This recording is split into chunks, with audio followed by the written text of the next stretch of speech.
Maravilha, pessoal. Sejam bem-vindos a mais uma videoaula, onde iremos abordar dessa vez um pouquinho de termodinâmica, onde falaremos do gás ideal, entropia e as máquinas térmicas. Beleza? Então a gente vai começar aqui essa aula falando um pouquinho sobre o gás ideal e a equação que vocês já conhecem, que é a famosa PV igual a nRT. Mas a gente vai discutir hoje um pouquinho a origem, né, de um ponto de vista microscópico dessa equação, que é uma equação de estado para o gás ideal, né, e que tem um cunho macroscópico, né? Ela funciona para grandes escalas. Então a gente vai tentar entender nas pequenas escalas, na escala microscópica, por que, né, o gás apresentaria essa relação PV igual a nRT numa escala macro, né? Esse é um papel de uma grande área da física que é a chamada mecânica estatística, né? Existem disciplinas dentro da física, dentro de outros cursos eventualmente também, onde se aborda isso com um nível maior de detalhe. E aqui a gente vai dar uma pequena pincelada sobre esse aspecto em que a gente vai do micro e consegue encontrar propriedades macroscópicas, né? A gente parte do microscópico e encontra um resultado macroscópico ou vê que eles estão em acordo, né, dada uma equivalência de algumas grandezas associadas, né? Associação, equivalência de algumas grandezas. Então, vamos lá começar a tentar entender, né, o gás ideal do ponto de vista microscópico, né? Dentro da mecânica estatística, a gente, já já vocês vão entender por que a gente tem esse nome de estatística, né? A gente também chama essa parte em que a gente estuda o gás, desse ponto de vista microscópico, também de chamada teoria cinética dos gases, né? Uma teoria bem interessante, onde a gente vai falar um pouco aqui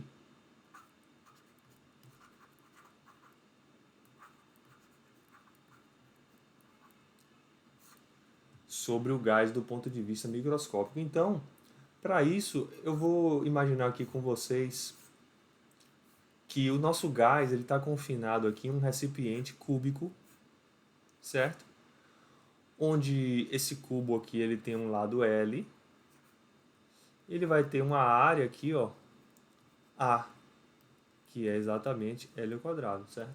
Vamos simplificar a nossa análise para a gente obter os resultados, né, de uma maneira mais tranquila, mas entendendo que com as devidas, guardadas as devidas aproximações, isso vale também para outras situações mais gerais, né? Então, quando a gente analisa um gás do ponto de vista microscópico, né, se tratam de moléculas, né, ou muitas vezes átomos, né, em uma dada determinada situação, onde a gente tem, de uma maneira mais geral, partículas em movimento, né?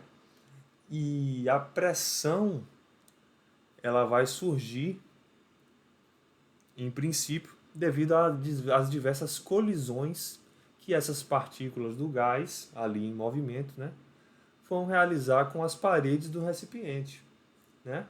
Então vamos imaginar, por exemplo, aqui uma partícula, né, que tem uma velocidade aqui oblíqua de módulo v.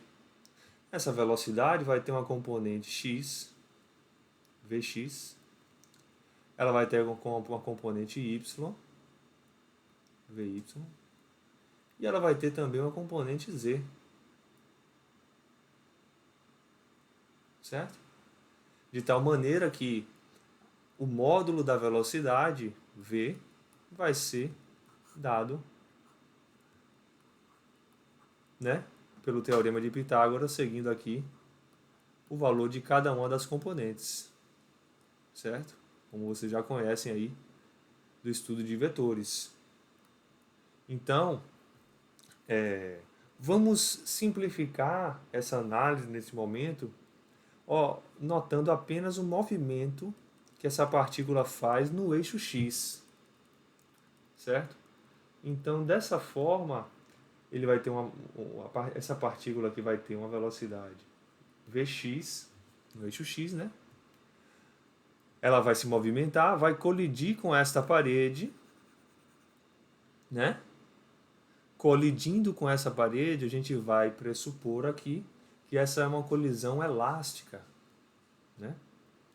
E sendo uma colisão elástica, ela vai voltar com a mesma velocidade. Pense numa bolinha de pula-pula, um material bem elástico.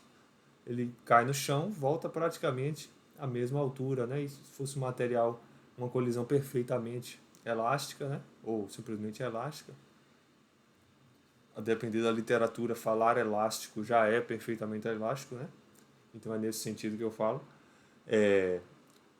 A partícula vai voltar com a mesma velocidade. Então imagine que ela veio aqui, colidiu e voltou com a mesma velocidade em módulo, porém no sentido oposto, né? Quando ela chegar aqui nessa outra face, ela vai colidir. Vai ter aqui o módulo de Vx. E ela vai retornar, sendo essa colisão elástica, com a mesma velocidade em módulo, né? Maravilha. Então, vejam só que interessante. Essa partícula ela tem uma massa m e com uma dada velocidade a gente pode escrever a quantidade de movimento que essa partícula tem antes de colidir com a parede, por exemplo, certo? Só para simplificar, vou apagar um pouquinho essa parte. Vamos calcular a quantidade de movimento inicial, seria m Vx, né? Em módulo. Vamos trabalhar tudo em módulo aqui, né? Maravilha. E após essa colisão com essa parede, ela vai ter uma quantidade de movimento que em módulo também é mvx, certo? Mas a gente sabe que o sentido mudou, então houve uma variação de quantidade de movimento aqui, certo? E essa quantidade de movimento, essa variação da quantidade de movimento, ela é exatamente o dobro de mvx. Concordam? Porque se inicialmente tinha mvx e agora, após a colisão, ele tem mvx para o sentido oposto, né? Nessa colisão, a partícula teve que, primeiro, se ela fosse parada completamente, teria uma variação de quantidade de movimento, né? De apenas mvx. Mas como ela não simplesmente parou, ela parou e voltou com o mesmo vx, a gente tem uma variação de 2 mvx, né? Se a variação fosse de apenas mvx, né? Após a colisão, a partícula estava parada, não seria uma colisão elástica. Mas como a variação foi de 2 mvx, a partícula, né, volta com a mesma quantidade de movimento em módulo, certo? Então, lembrando aqui agora que nessa colisão vai haver uma certa força, né, que essa partícula vai exercer sobre a parede e vice-versa, né, uma força que a parede vai exercer sobre a partícula, pela terceira lei de Newton. A gente pode escrever essa força como a segunda lei de Newton nos diz. Vocês lembram da forma original da segunda lei de Newton? Ela diz que a força resultante ela é a variação da quantidade de movimento no tempo, né? No nosso caso, em que a gente está trabalhando aqui com apenas uma partícula e num caso de uma primeira aproximação, né, sem fazer o limite ainda, a gente teria isso aqui como sendo o nosso ΔQ dividido por um ΔT, onde esse ΔT seria o tempo, né, que vai decorrer entre essa colisão e uma colisão consecutiva, né? Então, se a gente pegar essa equação aqui e dividir pelo tempo, pelo intervalo de tempo entre essa colisão e uma colisão consecutiva, né, a próxima colisão, a gente sabe que a partícula vai colidir aqui, vai voltar, vai colidir com a outra parede, vai voltar novamente. Se as colisões são elásticas, a velocidade em módulo vai se manter Vx, né? Então ela vai fazer esse trajeto aqui, ó, até ocorrer a próxima colisão, né? Então ela vai percorrer uma distância aqui, ó, de L na ida, L na volta, certo? De tal maneira que esse intervalo de tempo ΔT seria 2L sobre a nossa velocidade, Vx. Ou melhor, nossa velocidade Vx seria 2L sobre ΔT. Beleza? Então, a gente pode substituir esse resultado aqui para encontrar quem seria, no fim das contas, essa força, né, de uma única partícula do gás exercendo sobre a parede, né? Exercida sobre a parede. Então, a gente vai ter 2L dividido por Vx aqui. Esse dividido aqui embaixo vai subir para cima, de tal maneira que essa força, né, ela vai ser 2mVx vezes Vx sobre 2L. Aí o 2 aqui corta, certo? Isso vai ser mVx ao quadrado sobre L. Beleza? Maravilha. Dessa forma, sabendo a força, a gente pode calcular a pressão, né? Lembrando que pressão é força sobre área, a gente teria a pressão como sendo F sobre A, né? Que é também o nosso L ao quadrado, de tal maneira que isso aqui vai resultar em mVx ao quadrado sobre L vezes 1 sobre L ao quadrado, ou seja, a nossa área, de tal maneira que, olha só, vai ficar L ao cubo aqui, que é o nosso volume. Então, vejam só aparecer a relação aqui, ó, P igual a M Vx ao quadrado sobre V. Olha só. De tal maneira que eu posso escrever, ó, PV igual a M Vx ao quadrado. Certo? Agora, a gente precisa lembrar que pressão ela é uma grandeza associada a um sistema, né, como um fluido, né, ou um gás mesmo, como a gente está trabalhando. E para essa pressão estar bem definida, é necessário N partículas, N da ordem do número de Avogadro, né? 6 vezes 10 a 23 partículas. Então, na realidade, o que a gente pode afirmar? Na realidade, a gente vai ter que computar não a força de apenas uma partícula para obter a pressão, mas sim a força resultante de todas as N partículas que estarão aqui dentro. Certo? Então, a gente vai ter N partículas aqui, ó. N partículas, né? Então, seria N vezes essa força. Na verdade, a própria força resultante vai ter um N aqui na frente.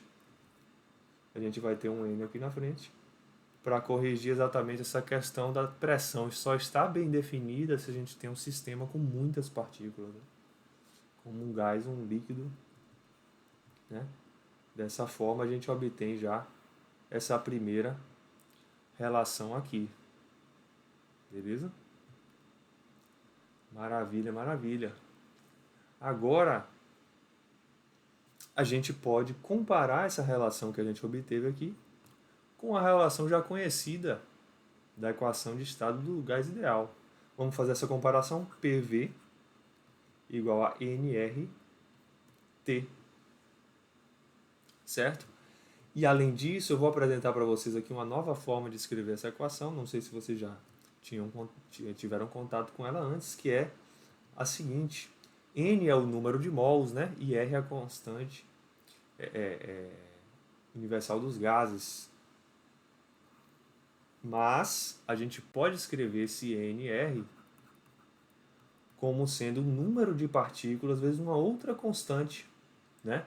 Que é a chamada constante de Boltzmann, né? Onde a gente vai simplesmente relacionar o R com a constante de Boltzmann através do número de Avogadro, porque aqui é o número de mols, né?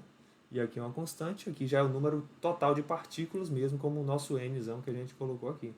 Então a outra forma da gente escrever essa equação aqui de estado do gás ideal é simplesmente NKBT no lugar de NRT, certo?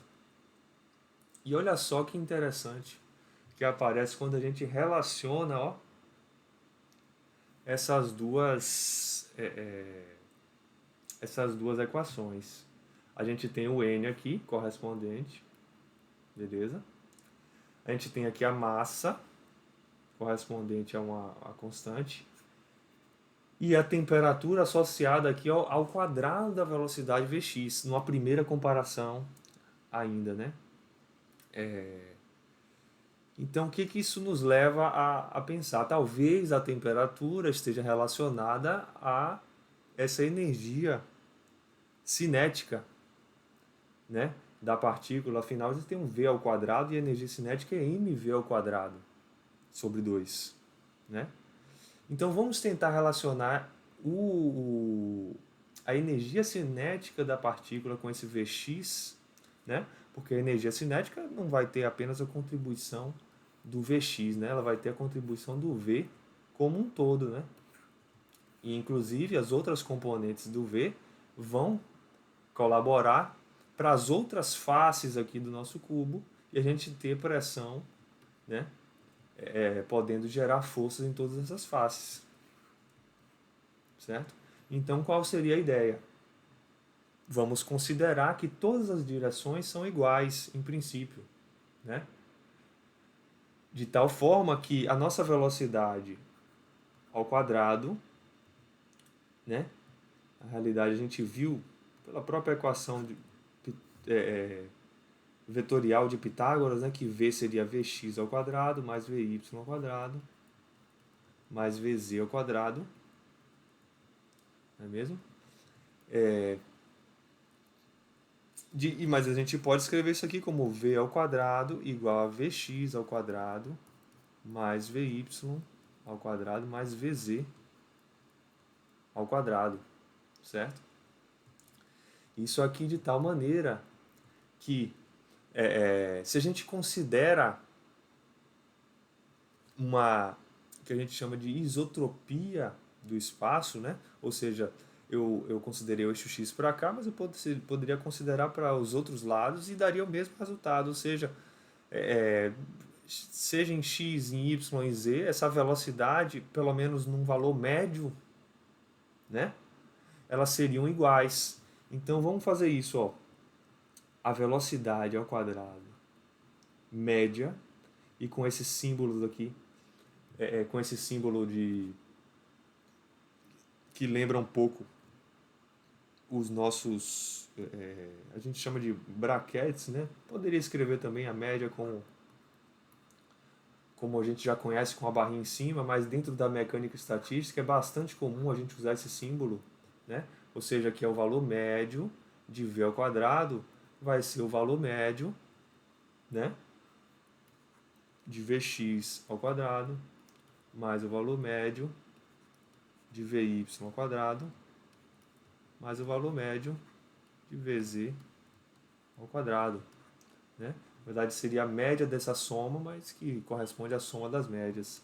Ainda mais nesse caso específico que a gente está analisando de isotropia, onde cada um desses aqui são iguais, né? Isso aqui seria 3Vx ao quadrado médio, né? Então a gente pode relacionar o nosso Vx ao quadrado médio como sendo 1/3 do V ao quadrado, beleza? Dessa forma, veja só, lá na nossa equação, a gente teria já uma modificação, né? Mas, para além disso, vamos tentar relacionar já com a energia cinética média esse resultado que a gente obteve. Afinal, a energia cinética ela é mv ao quadrado sobre 2. Então, se a massa de cada partícula do gás é igual, a energia cinética média vai ser a massa sobre 2, os termos constantes, né? Como a massa seria igual para todas as partículas, a gente tira ela da operação da média, ficaria dessa forma, né? De tal maneira que eu posso dizer que o meu V ao quadrado médio, ele vai ser 2 vezes a energia cinética média sobre a massa de cada partícula, beleza? E além disso, eu posso relacionar essas duas equações aqui, ó. A velocidade ao quadrado, a média da velocidade ao quadrado, ela é 3 vezes a média da minha velocidade Vx ao quadrado. De tal maneira que isso aqui é 3 vezes a média do meu Vx ao quadrado. E eu posso escrever o meu Vx ao quadrado, né, como sendo 2/3 com a massa aqui no denominador da minha energia cinética média. Olha só. Então, com esse segundo resultado aqui, eu posso substituir aqui no primeiro e olha só o que eu vou obter. PV seria igual a N, onde eu vou ter aqui também, ó, 2/3 da energia cinética sobre M, né?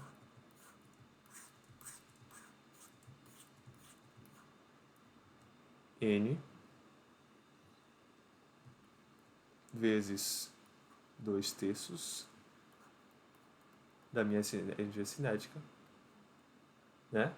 Onde eu teria aqui o M no numerador, mas vou ter um M no denominador, eles vão se cancelar.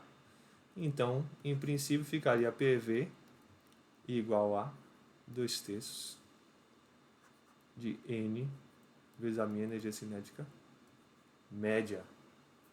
Beleza? Olha só que interessante.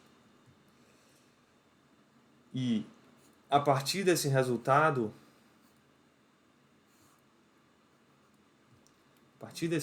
relacionando aqui com a nossa equação experimental, né? Nossa equação de estado do gás ideal, o que a gente pode concluir? Vou escrever aqui embaixo, né? Vou chamar essa equação aqui de... Lá embaixo eu vou colocar mais organizadinho. Comparando, então, os resultados que a gente obteve, a gente tem, por um lado, PV igual a N kBT, e por outro lado, a gente tem PV igual a 2/3, né, de N e a minha energia cinética média. É isso mesmo? 2/3. Certinho. Então percebam, gente, que eu vou até colocar o N aqui na frente, ó, para ficar mais claro ainda essa comparação. Que, analisando o movimento e as colisões das partículas do gás, a gente pôde obter um resultado aqui, ó, onde a temperatura está relacionada à energia cinética média. Então é por isso que a gente diz que no caso do gás, a gente pode associar a temperatura à energia cinética média. né? Quanto mais elevada a temperatura de um gás, mais rápidas as partículas do gás estão se movendo em média, né? Então, quanto mais frio, né, menor essa temperatura do gás, né, a gente teria uma energia, uma movimentação mais lenta dessas partículas. E, inclusive, lembrando que essa temperatura aqui a gente trabalha sempre na unidade Kelvin, que tem o chamado zero absoluto. Quando é que seria o zero absoluto em Kelvin? Quando a energia cinética fosse zero, né? As partículas estivessem completamente paradas, né? O que já é um caso bem particular, né? Relacionado à temperatura, a gente não tem temperaturas negativas em tese, né? Dentro dessa teoria aqui do gás ideal. Em teorias mais avançadas, dentro da termodinâmica e mecânica estatística, podem haver sim sistemas que exibam temperaturas negativas. Isso vai exigir uma interpretação mais cuidadosa, né, do que seria essa temperatura negativa, né? Onde talvez a temperatura não signifique simplesmente a energia cinética média, né? Talvez ela tenha um outro significado a depender da análise microscópica realizada. Mas, de toda forma, aqui para o gás, o que a gente nota? A gente nota que para haver uma igualdade entre esses resultados, o Kb vezes T ele vai ter que ser 2/3 da minha energia cinética média. Ou, por outro lado, a energia cinética média ela vai ter que ser 3/2 de Kb vezes T, certo? E aqui eu quero que vocês observem a seguinte propriedade que a gente encontrou. O nosso sistema, como um gás ideal, estudado dessa forma microscópica, né? Ele tem 3 graus de liberdade. Quais seriam os graus de liberdade? A partícula pode se mover no eixo X, no eixo Y, no eixo Z, né? São os 3 graus de liberdade que podem influenciar a energia do nosso gás, né? E por isso existe um teorema, né, que é o chamado teorema da equipartição de energia, né, que vai dizer que cada grau de liberdade do nosso sistema vai conferir a ele, né, 1/2 de Kb vezes T na sua energia, certo? E neste caso aqui, do nosso gás ideal, a própria energia interna do gás seria, né, essa energia cinética média vezes o número de partículas que a gente tem. Né? Então, N vezes esse 3/2 de kBt seria a nossa energia interna do gás ideal. Olha só. A energia interna que a gente viu lá na primeira lei da termodinâmica. Olha só.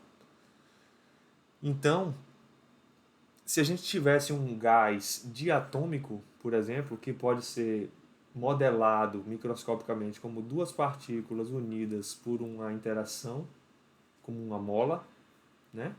A gente teria os 3 graus de translação, né? Movimentos no eixo X, Y e no Z, mas a gente teria ainda mais 2 graus, pelo menos, que seriam de movimento relativo, né?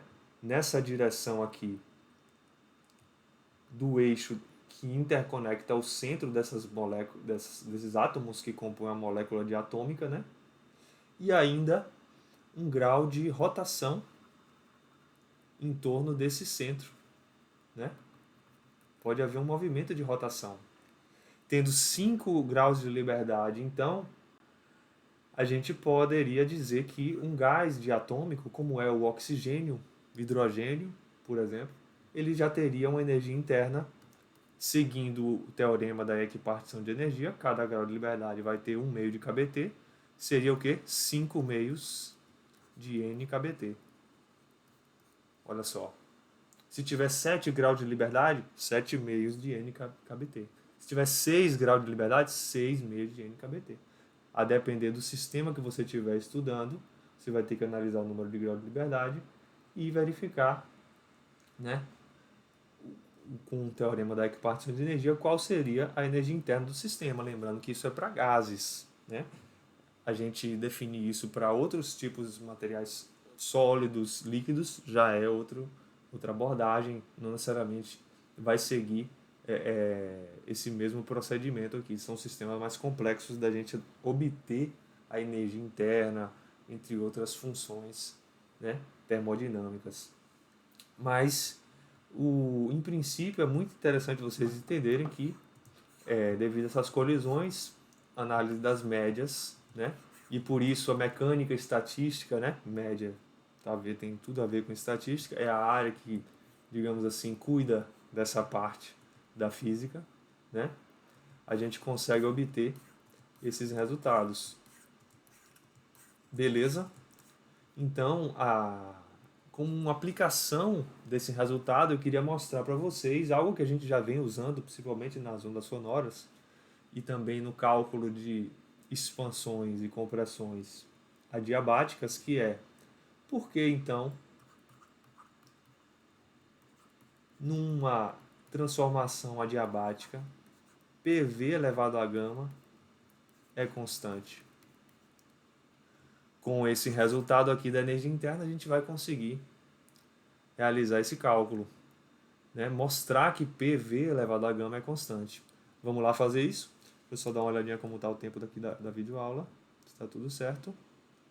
Beleza. Vamos lá então. A gente sabe, né, que numa transformação adiabática, a gente teria o quê? As trocas de calor seriam zero, né? Ou melhor, o processo de transferência ou trocas de energia por meio do calor, ele vai ser zero. Então, a nossa primeira lei da termodinâmica ficaria o quê? Q mais W, com o Q igual a zero, vai ficar simplesmente W, né? Que é menos a nossa integral de P dV, de um volume inicial até um volume V2. Beleza? Maravilha! Mas para achar esse resultado, eu vou escrever a primeira lei da termodinâmica não como um ΔU igual a W, mas sim na forma diferencial que a gente chama. Então, ao invés de ΔU, eu vou chamar de DU. E o DU vai ser o nosso trabalho infinitesimal, que seria exatamente menos P dV. Beleza? O nosso U, sendo ele 3 meios de NKBT, como é que ele ficaria? Ficaria, então, o DU seria o D de 3 meios de NKBT, né? E considerando que o nosso número de partículas do gás se mantém constante, esse diferencial aqui seria 3 meios de NKB dt, certo? E sabendo que PV é igual a NKBT, podemos isolar o P e substituir aqui, né? Vai ser NKBT sobre V. De tal forma que a gente vai ter o menos NKBT sobre V dV. Olha só. Então aqui a gente pode já, ó, NKB vai embora, NKB vai embora. Nessa equação teremos 3 meios de dt. Eu vou pegar esse t e passar para cá dividindo, dt sobre t igual a menos dv sobre v. Olha só. E dessa forma, a gente encontrou uma equação aqui que pode ser integrada. Vamos integrar os dois lados. A integral de dt sobre t seria a integral de 1 sobre x dx, né? Integral de 1 sobre x a gente já sabe que é o nosso ln de x, o ln do módulo de x, né? Em geral é ln do módulo, porém aqui a gente pode utilizar já o ln direto, porque tanto o T como o V são valores positivos, né? Sempre a gente não tem a temperatura negativa nem um volume negativo. Então, por isso a gente já pode simplificar um pouco tirando esse módulo. Então vai ficar o 3 meios de ln de T é igual a menos ln de V, certo? Agora o que eu posso fazer é usar as propriedades logarítmicas. Menos é como se fosse um menos 1, que pode passar aqui para o expoente do logaritmando, né? O 3 meios também. Então vai ficar o ln de t elevado a 3 meios igual a ln de v elevado a menos 1. Certo? E esse ln sendo igual a esse, a gente pode concluir que t elevado a...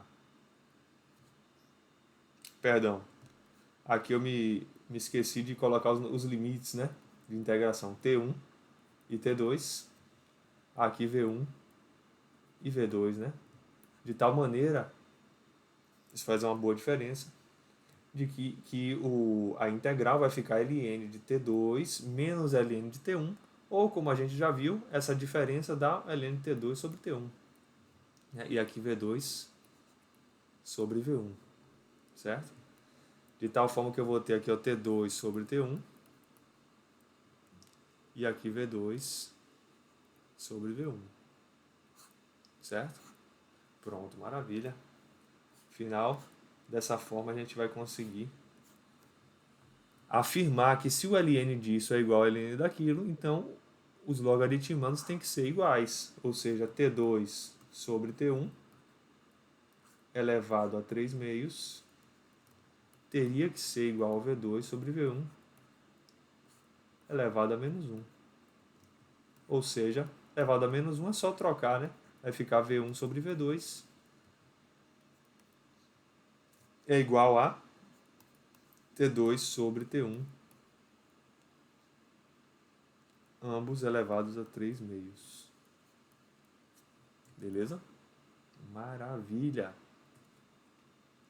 Maravilha. Então, se essa relação vale, então eu posso afirmar que V1 vezes T1 elevado a 3 meios é igual a V2 vezes T2 elevado a 3 meios.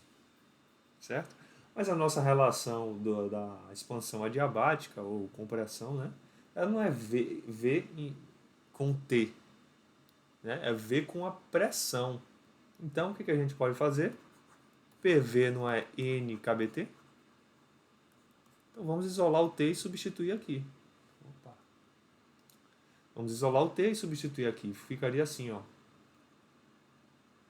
T é igual a PV sobre NKB, certo?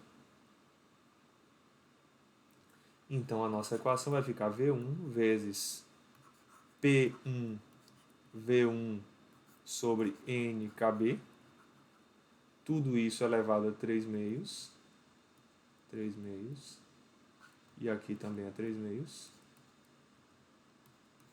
Isso aqui igual a V2 vezes P2 V2 sobre NKB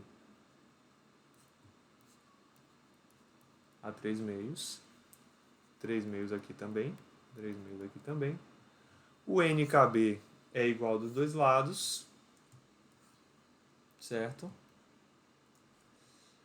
E aqui a gente vai ter V1 elevado a 1 multiplicado por V1 elevado a 3 meios. V2 elevado a 1 multiplicado por V2 elevado a 3 meios. Os expoentes se somam, né? Então ficaria P1 elevado a 3 meios vezes V1 elevado a 1 mais 3 meios, que é 5 meios, né? E igual a P2 elevado a 3 meios, P2 elevado a 5 meios. Certo? Agora, apenas para assumir com esse expoente aqui da pressão, o que eu posso fazer? Eu posso elevar ambos os lados a 2/3. Né? Se isso aqui é igual a isso, então isso elevado a 2/3 é igual a isso elevado a 2/3. E quando a gente eleva um produto, né, esse produto é distribuído e a gente vai cancelar o 3 aqui, ó, com 3 e o 2 com 2. O 2 vai cancelar aqui com esse, mas vai ficar 5 sobre 3 no volume, né? Então ficaria P1, V1 elevado a 5 sobre 3, igual a P2, V2 elevado a 5 sobre 3. Perfeito? Onde esse 5 sobre 3, no nosso caso, é o gama para um gás monoatômico. Olha só. Que é por volta de 1,6, alguma coisa, né? Se a gente fizesse para um gás diatômico, como é o oxigênio, o nitrogênio, né? Algo mais próximo do nosso ar seria em torno de 1,4, que é o expoente utilizado para calcular, por exemplo, a velocidade do som, né? O expoente de Poisson, esse expoente da relação PV gama igual a constante, certo? Então, a gente acabou de mostrar aqui, utilizando um pouco da teoria cinética dos gases, né, que de fato essa relação é obedecida, né, para as transformações adiabáticas. Beleza? Maravilha, maravilha. Deixa eu ver como é que está aqui o nosso tempo. Vou fazer uma pequena pausa. Maravilha, pessoal. Vamos lá continuar nossa aula, então. Nesse segundo momento, a gente vai falar um pouquinho mais sobre a entropia, né? E já vou dizer de cara para vocês o seguinte, né? Por favor, tomem muito cuidado com o conceito de entropia, porque ele é muito delicado e bem abstrato. Muito mais do que o de energia, talvez até. Né? Então, a entropia como a medida da desordem, ela é uma ideia que é muito perigosa. Então, não afirmem essa frase, né, numa tentativa de explicar o que é entropia, porque de fato não é o que corresponde de fato, né, ao que é a entropia. A entropia é algo um pouco mais complexo que a gente só começa a entender realmente depois de um aprofundamento e até mesmo após um bom aprofundamento, calculando a entropia em diversos casos, é, é, é, analisando os resultados para a entropia. Ainda assim, é algo delicado da gente definir, né? Mas eu vou tentar esclarecer um pouco e colocar aqui para vocês que não escrevam, né, que a entropia corresponde a uma medida do grau de desordem, como é colocado em muitos livros, né, do ensino médio. Então, a partir desse momento, já que vocês estão no nível um pouco mais avançado da termodinâmica, vou passar uma ideia de entropia para vocês, que é uma ideia mais compatível com, por exemplo, como a gente entende a entropia dentro da mecânica estatística, né? Como a gente já viu falando aqui um pouquinho das partículas se movimentando, etc. Dentro desse escopo da mecânica estatística, a gente define a entropia também, né? E eu vou apresentar um pouco a ideia da entropia com um exemplo clássico, né, que os livros de mecânica estatística trazem, mas que a gente não precisa se aprofundar tanto na densidade e a complexidade que a mecânica estatística necessita para a gente acompanhar, né? Então, o exemplo que eu trouxe para vocês é o seguinte: imagine que a gente tem 3 moedas, né? Então, quando a gente fala de entropia, a gente está falando de possibilidades e probabilidades, né? Dentro do âmbito de entender a entropia microscopicamente. Então, vamos imaginar 3 moedas, A, B e C, certo? E listar aqui as possibilidades de resultado que a gente poderia ter ao lançar essas moedas, né? Se a gente vai ter resultados, por exemplo, em que a gente tira, nessas 3 vezes que a gente lança moeda, ou em cada moeda, né? A gente obtém uma cara, 2 caras, 3 caras. Como são essas possibilidades, né? Essas probabilidades? Né? Vamos tentar listar aqui essas possibilidades e analisar o que seria entropia a partir dessa analogia, né?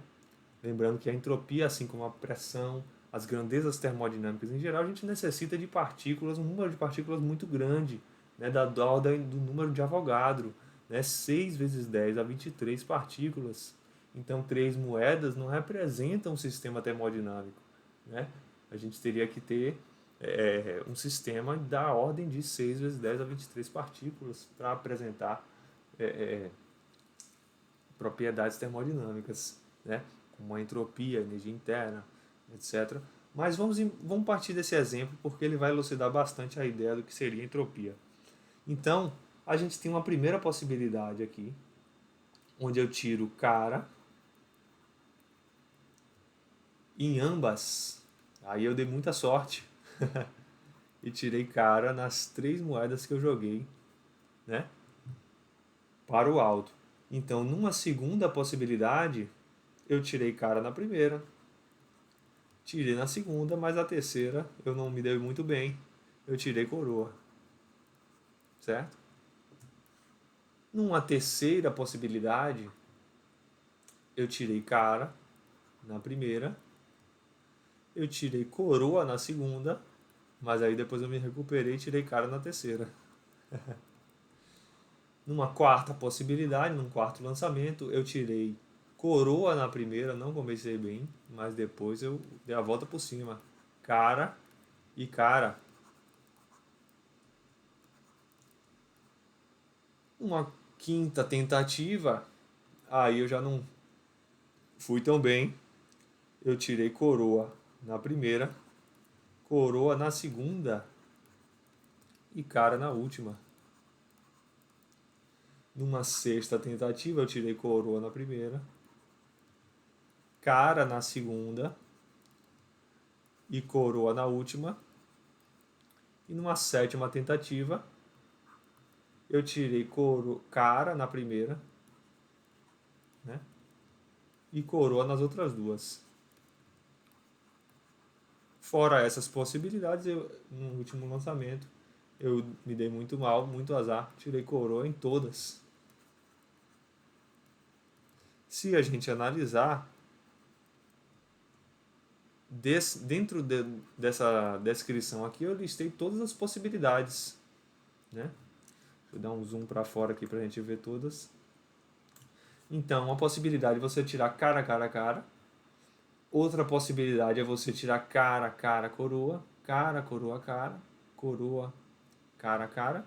Então, notem que aqui eu tirei 2 caras, né? Aqui eu tirei 3 caras. Nessas últimas possibilidades eu tirei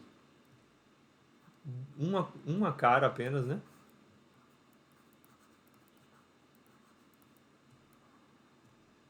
E na última, zero. Zero caras. Certo? Maravilha. Dentro desse contexto, vejam só, eu tenho aqui, ó, se eu lhe perguntar qual seria a probabilidade de eu lançar essas 3 moedas e tirar uma cara, seria 3 possibilidades dentro de 8, né?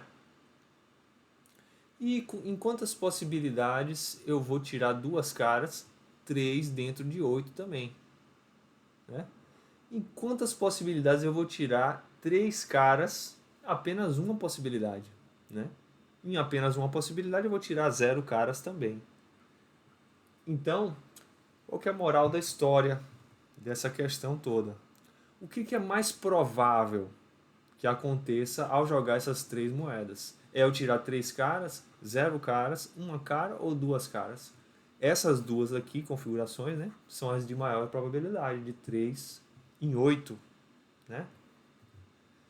Então, A entropia, ela vai ser definida dentro, né, da mecânica estatística como sendo a constante de Boltzmann vezes o Ln de um ômega, onde esse ômega aqui, ó, ele é o chamado, a chamada multiplicidade.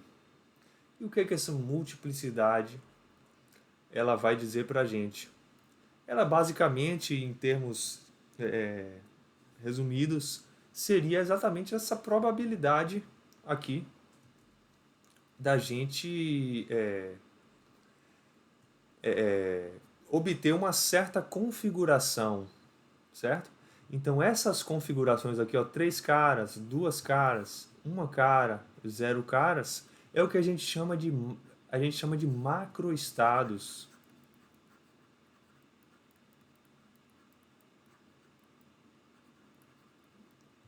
E essas configurações individuais aqui, ó, cada uma delas são microestados. É como o sistema acabou de fato. Mas vejam que, às vezes, dois microestados diferentes representam o mesmo macroestado, certo? Então, para a gente, a entropia ela vai estar relacionada, né, a essa chamada multiplicidade, né, que tem a ver com a probabilidade de eu encontrar um sistema em um dado macroestado, né? Então, quanto maior for essa probabilidade, maior vai ser a minha entropia, certo? Então, reparem, é muito pouco provável que eu tire essa possibilidade ou essa, né? Esses daqui seriam estados relacionados a uma entropia muito baixa, né? Porque é baixa a probabilidade. E esses estados, esses macroestados daqui, de 2 caras, 1 cara, seriam macroestados de maior probabilidade, portanto, maior entropia, né? Então, agora vamos tentar relacionar esse exemplo com um gás, né? Quando a gente tem um gás, né? Por exemplo, como eu vou ilustrar aqui para vocês, imaginem um gás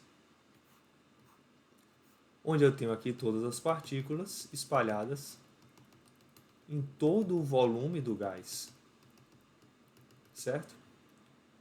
E aqui eu tenho as partículas concentradas em apenas um canto do gás, do recipiente que contém o gás, na verdade, né? Vocês concordam, hão de concordar que, analisando todos os microestados acessíveis, né, todas essas possibilidades, né, essa configuração aqui ela vai ter uma baixíssima probabilidade de ocorrer, né? Então aqui a gente teria uma baixa entropia associada. S é baixo. E aqui não, a gente teria uma alta entropia, certo? Aí vocês poderiam me falar desse momento, mas professor, isso está exatamente igual à ideia de desordem ou ordem, né? Porque aqui, quanto maior a entropia, maior a desordem ali, está mais bagunçado, está mais espalhado, né? E aqui está mais organizado, está mais, né? Por outro lado, apesar de parecer fazer sentido essa ideia da desordem em alguns casos, tem casos que não faz o menor sentido essa ideia de desordem, certo?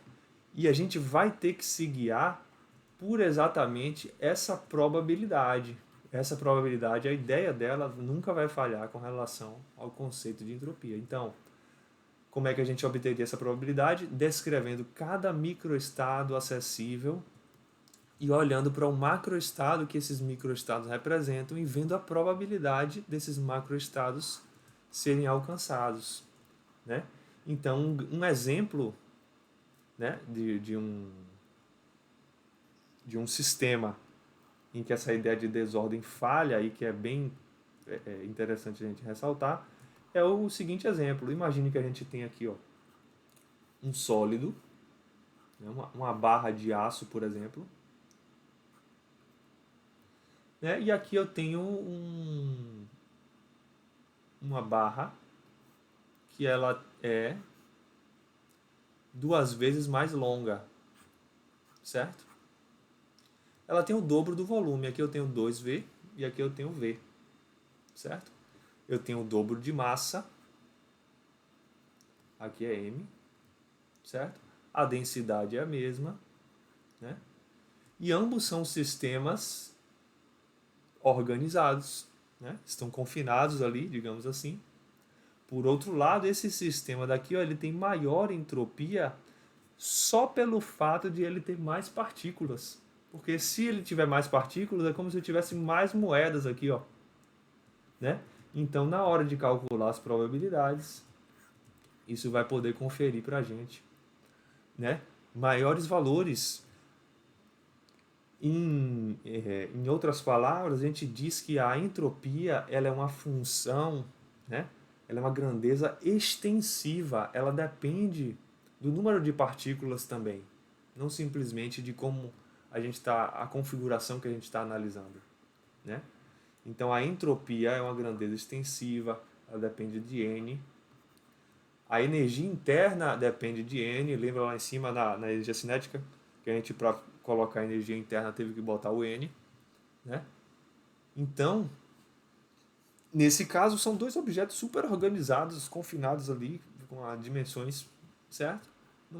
Não, esse aqui não faz sentido dizer que esse está mais desordenado ou desordenado, né, do que esse, né? Então, na realidade, a ideia de entropia ela está associada a essa ideia das probabilidades, certo? E ela está associada também, o que a gente pode afirmar é que a entropia, né, ela vai estar associada com quão distribuída, né, a energia do nosso sistema está, né? Quão, digamos, dissipada. Aqui a energia do sistema está toda concentrada em um local só e aqui a energia do sistema está mais distribuída. Aqui também a gente vai ter uma maior distribuição espacial da energia, né? Aqui ela estava mais confinada, porque o próprio volume do objeto é V, e aqui ela está mais distribuída espacialmente. Então a entropia tende a ser maior. Quanto maior essa dissipação espacial da energia, certo? Mas a ideia que não falha é essa aqui das probabilidades. Vocês viram que é delicado. Então, por favor, tome muito cuidado ao dizer que a entropia é a medida da desordem, porque isso é muito delicado e é incorreto em muitos casos, certo? Então, tendo em vista essa abordagem sobre a entropia, agora eu queria falar com vocês um pouco das máquinas térmicas, né? Brevemente. E com essa visão da entropia já, a gente vai fazer umas relações com a segunda lei da termodinâmica. Afinal, a segunda lei da termodinâmica, ela diz pra gente que a entropia do universo, né, ela sempre aumenta ou se mantém constante, né? Segunda lei da termodinâmica.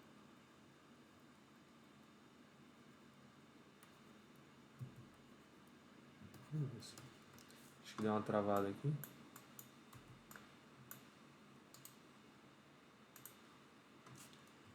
Pronto, era a cor.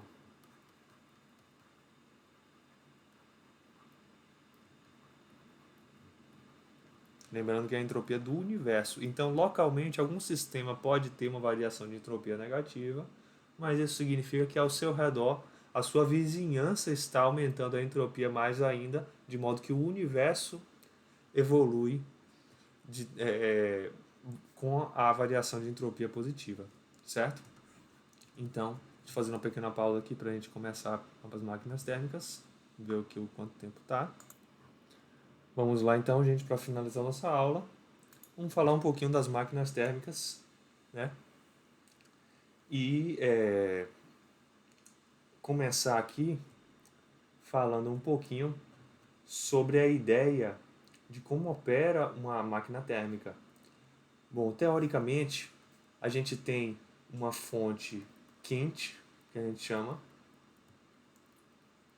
que terá uma temperatura normalmente mais elevada do que a temperatura da sua máquina, né? Mas isso pode ser analisado com mais calma, não necessariamente, né?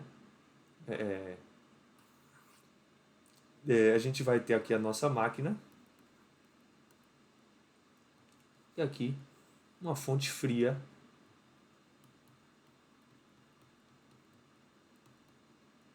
onde a gente teria uma temperatura menor do que a da nossa máquina, ou ao menos menor do que a da nossa fonte quente, beleza? Então qual seria a ideia? Se a gente tem uma fonte quente aqui a uma temperatura A maior do que a nossa máquina, né? Motivado por essa diferença de temperatura, teremos aqui fornecimento de energia térmica sob a forma de calor para a nossa máquina, certo? Um calor vindo da fonte quente, certo?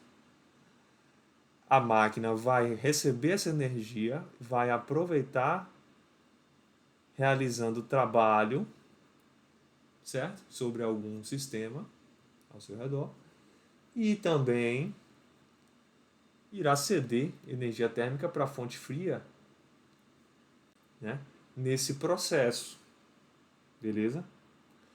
De tal maneira que, se a gente fizer uma análise de acordo com a primeira lei da termodinâmica, o que a primeira lei diz? ΔU igual a Q mais W, né?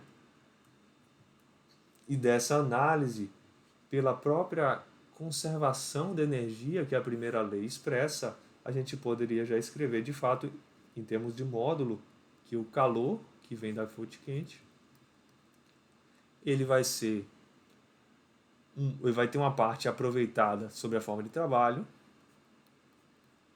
e uma parte cedida à fonte fria, que é o nosso QF ali, certo? De tal forma que o nosso trabalho, né, ele pode ser escrito como o calor QQ menos o calor QF, certo?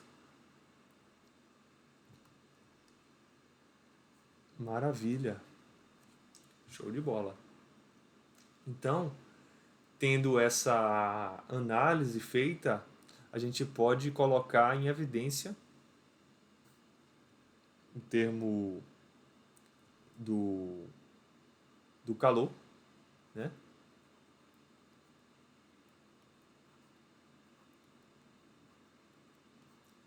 De tal forma que a gente vai ter isso aqui igual a 1 menos nosso calor cedido à fonte fria dividido pelo calor que veio da fonte quente, né? Vou escrever aqui embaixo só para ficar com mais detalhes. O trabalho aproveitado pela máquina, né? Ele vai ser o calor vindo da fonte quente, que multiplica 1 menos o calor da fonte fria dividido pelo calor da fonte quente. Certo? Maravilha! Eu posso passar esse calor da fonte quente dividindo, e o que eu vou ter desse lado é o trabalho dividido pelo calor da fonte quente, igual a 1 menos o calor da fonte fria dividido pelo calor da fonte quente. E é esse resultado aqui a gente chama de eficiência térmica da nossa máquina. Ou seja, quanto de trabalho ela consegue aproveitar a partir de uma energia fornecida pela fonte quente. Então imagine, por exemplo, uma máquina que ela opera, né, com um certo fluido, como um gás, né? Um gás, ele vai aquecer, né? Devido a essa fonte quente. Imagine, por exemplo, ao se movimentar nesse aquecimento, ele vai realizar trabalhos sobre pás que se movem, né? E que, por sua vez, vão mover, por exemplo, um eletroímã gerando energia elétrica, né? Então, esse seria um exemplo de uma máquina térmica nesse sentido, ou como são feitas as usinas termoelétricas, né? Trabalham totalmente em cima desses conceitos, né? E com eficiência dada pelo trabalho aproveitado da fonte quente, dividido por toda essa energia térmica que veio da fonte quente. Então, além disso, é muito importante a gente ressaltar que nesse contexto a gente pode estabelecer um outro enunciado para a segunda lei da termodinâmica. A gente conhece esse enunciado aqui já, em termos da entropia, né? Mas existem outras formas de enunciar a segunda lei, que são equivalentes, né? Que é exatamente o seguinte: quando a gente tem uma máquina térmica, né, é impossível aproveitar todo o calor da fonte quente na forma de trabalho útil, né? Esse é um enunciado, né? Uma forma de enunciado, ou seja, vai ter alguma energia, né, que vai não vai ser aproveitada nesse processo, né? Exatamente representada aqui por essa energia QF, né? Cedido aqui para a nossa fonte fria. Então esse é o enunciado chamado enunciado de Kelvin-Planck, né? Então, dentro desse contexto, a gente já pode imaginar que, de fato, quando a gente está tendo algum processo natural, real, né? A gente não consegue aproveitar 100% dessa energia, exatamente porque a energia tem uma tendência, né, de se dissipar espacialmente, como a gente viu na análise da entropia, né? Então, a equivalência se dá dessa forma, certo? Então, as máquinas térmicas que operam dessa forma têm essas propriedades também, né? Então, essa eficiência jamais poderá ser igual a 1, né? Na verdade, ela vai estar limitada. A máquina térmica de eficiência máxima seria a máquina térmica teórica, chamada máquina de Carnot, né? Que o engenheiro Sadi Carnot elaborou na sua obra, né? Como uma máquina teórica que teria a máxima eficiência possível, né? E já já a gente comenta um pouquinho sobre essa máquina, é o chamado ciclo de Carnot, né? Mas antes disso, vamos ver um pouquinho sobre como funcionaria uma máquina, um tipo de máquina que seria uma máquina refrigeradora, né? Ou uma bomba de calor, como chamada também em alguns contextos. Então, nessa outra nesse outro tipo de máquina, a gente teria o seguinte: uma máquina refrigeradora.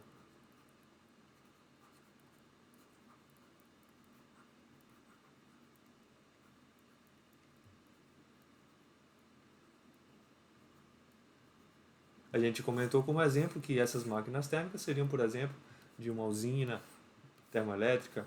Aqui a máquina refrigeradora seria, por exemplo, um ar-condicionado, uma geladeira, né? Como é que elas operam do ponto de vista termodinâmico da conservação de energia, né? Vamos lá. A gente vai ter também uma fonte quente.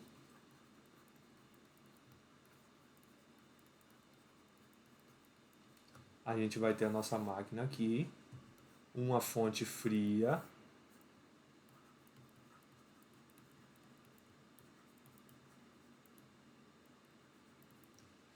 E dessa vez a gente não vai captar energia térmica da fonte quente. A gente vai enviar, a máquina vai enviar um QF, um QQ para a fonte quente, né? E ela vai retirar da fonte fria, né? Uma certa quantidade de energia térmica, deixando ela mais fria ainda, né? Nesse caso, a nossa fonte fria seria a própria região interna da geladeira ou a sala, né? Em que a gente vai ter o ar-condicionado refrigerando o ambiente. Então, como é que a gente consegue fazer isso? É claro, realizando algum trabalho sobre a nossa máquina, né? Essa máquina refrigeradora. Então aqui a gente vai ter um trabalho, né, realizado sobre a máquina e não a máquina vai realizar um trabalho, né? Então dessa forma aqui a gente consegue equacionar, né, que o calor advindo da fonte fria mais o trabalho realizado sobre a máquina vai fornecer aí o calor QQ. Então dessa forma, ó, a gente pode escrever que o QF em módulo mais o trabalho é igual o nosso QQ, certo? E novamente a segunda lei da termodinâmica aparece aqui sobre a forma do enunciado do Clausius, né? O enunciado de Clausius, que diz pra gente que a gente não pode, né, fazer essa retirada de energia térmica apenas com a realização de trabalho. Uma parte vai se perder aqui para a fonte quente, né, que seria o ambiente externo, por exemplo, deixando ele mais quente ainda, né? Como é, por exemplo, atrás da geladeira, vocês veem que ali fica bem quente, né? Onde tem a grade para dissipar calor também, né? Então, a gente não tem uma eficiência de 100%, né? A gente, uma parte da energia tende a se dissipar exatamente pela questão da entropia, né? Então, o enunciado de Clausius, o enunciado de Kelvin Planck, que a gente viu anteriormente, todos eles são equivalentes à ideia de entropia aumentar no universo, como a gente já viu ali até microscopicamente na aula de hoje. Então, para finalizar aqui a nossa aula, vamos falar um pouquinho do ciclo de Carnot, né?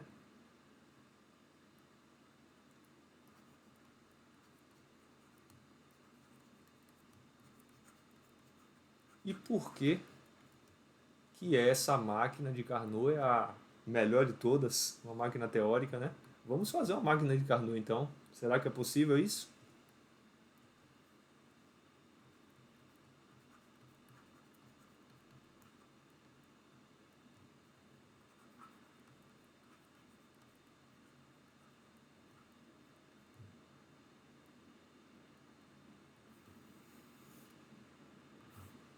Vou só dar uma olhadinha no tempo aqui, como é que a gente está. Vamos lá então, pessoal. Como é o tal do ciclo e a máquina de Carnot? Vamos lá. Então, pessoal, a, a máquina de Carnot ela é idealizada como uma máquina reversível. O que significa isso?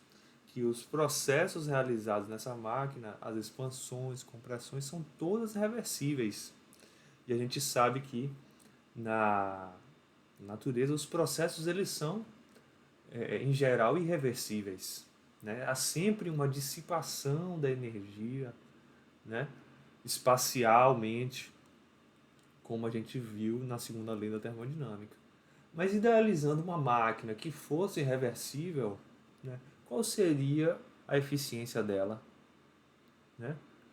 É uma máquina que eu conseguisse evitar essa dissipação espacial de energia, né, e conseguisse obter a máxima eficiência possível. Essa seria a idealizada máquina de Carnot. Né? E por ela ser reversível, Vejam só o que a gente poderia elaborar a fim de achar se de fato essa máquina reversível poderia nos fornecer um trabalho máximo de fato, né? Então, apenas descrevendo como é que seria esse ciclo de Carnot, né? No nosso diagrama PV, a gente tem aqui P e V, né? Temos aqui estados bem definidos, né? Posições específicas, onde a gente vai ter aqui uma transformação de um certo tipo. Aqui a gente vai ter, na verdade, uma certa angulação aqui, né? Uma transformação de um tipo aqui, uma transformação de outro tipo aqui, uma transformação de outro tipo aqui e uma transformação de outro tipo aqui, certo? Esse ciclo de transformações vai dar origem a um trabalho, né, que corresponderá a essa área aqui, ó, de cima, dentro da área desse ciclo de fato. Afinal, vocês lembram que numa expansão, numa compressão, a área abaixo aqui dessas curvas, que representam, no caso aqui aumentando o volume, representam expansões, né? A área aqui embaixo vai dar o nosso trabalho, né? E essas curvas que sobem vão ter essa área toda. Então, no final, a subtração dessas áreas vai dar a área apenas do ciclo e que vai resultar no nosso trabalho útil, né? O ciclo de Carnot ele é seguido de transformações isotérmicas e depois adiabáticas, né? Então a gente tem primeiro aqui uma transformação, né, que vai do ponto A para o ponto B, do B para o C, do C para o D e depois do D para o A, certo? E sendo elas isotérmicas,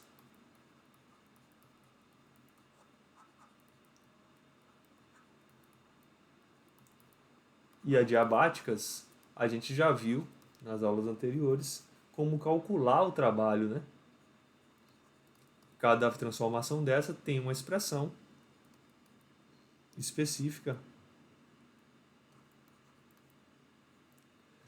E se a gente fizer esse cálculo aqui, como o nosso tempo da aula já está encerrando, eu vou apenas citar esse resultado, né? Se a gente fizer esse cálculo, a gente vai encontrar que essa eficiência da máquina de Carnot, que é a máxima possível por ela ser reversível, né? Ela seria de 1 menos a temperatura da minha fonte quente dividido pela temperatura, perdão, a minha temperatura da fonte fria dividido pela minha temperatura da fonte quente, certo? Maravilha! Então, tendo essa eficiência aqui, que seria a máxima da de Carnot, a gente consegue imaginar, por exemplo, qual seria o limite, né, para uma máquina ter de eficiência. Né? Uma máquina, por exemplo, de uma máquina a vapor, né, ela vai ter uma eficiência inferior à de Carnot, claro, porque vai ter processos irreversíveis ali acontecendo. Né? A energia, conforme a segunda lei da termodinâmica, ela vai tender a se dissipar espacialmente, né? De tal forma que esse vai ser o limite superior das eficiências, né? Então, pessoal, basicamente era isso que eu queria tratar com vocês nessa aula. Espero que tenham aproveitado aí e até uma próxima. Valeu!